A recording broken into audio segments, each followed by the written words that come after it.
Hello everybody, Andy here again. Yes, another video that's come out of another video that I did.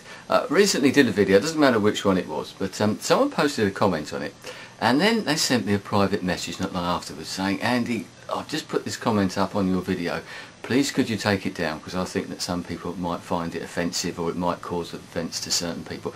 As it happened, I didn't think that it was offensive in any way, but I could see possibly why some other people might think that, if that's the way they were inclined.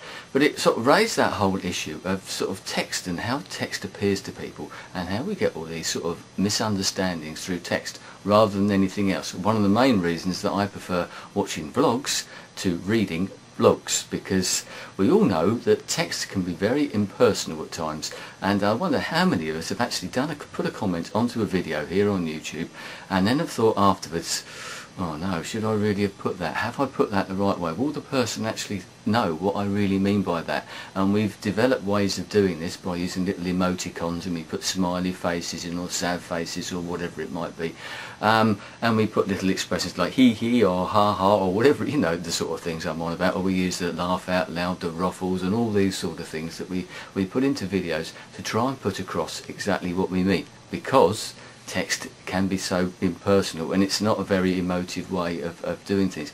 It doesn't matter how good your language skills are, it doesn't matter how good your sort of written language is, your grammar, your punctuation or whatever it is, we are all open to that sort of common misunderstandings. I've seen it so many times, either on YouTube, in comments on videos, or in emails as well, or even text on phones. I've covered this in other sort of videos as well, where a misunderstanding has happened. I actually had this on one of my videos recently where someone put a comment on there, I answered it, and my answer made the original commenter think that I was somehow offended by what they'd said.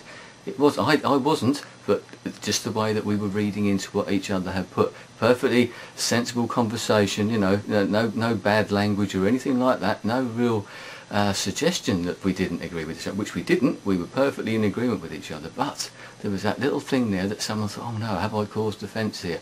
So we do have to be very, very careful. So maybe that's one way, something else that we should do. There's all this sort of etiquette thing here on YouTube and in the wider world. This doesn't cut across, as I said, as on YouTube as in real life as well. Most of the things that I talk about and we talk about here are just as relevant and valid outside in the real world, if you want to call it that, as they are here. All those sort of tasteful boundaries, etc., all the etiquette that we should deal with. We should treat real people the same as we treat our online friends, should we say, here on YouTube. So food for thought once again, be very, very careful about what you say in the comments. You know, we all have comment regrets, as I said before, and this works in emails as well, so be careful what you say.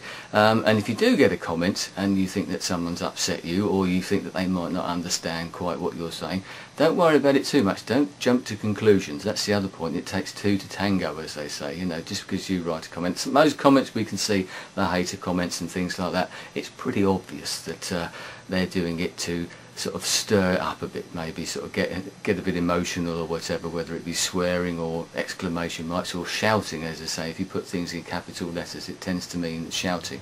But other people don't know that, do they? So just take a step back before you sort of answer that comment that you're not quite sure about, or maybe you can just ignore it. I don't know, maybe send a private message to clarify it, as the person did with me.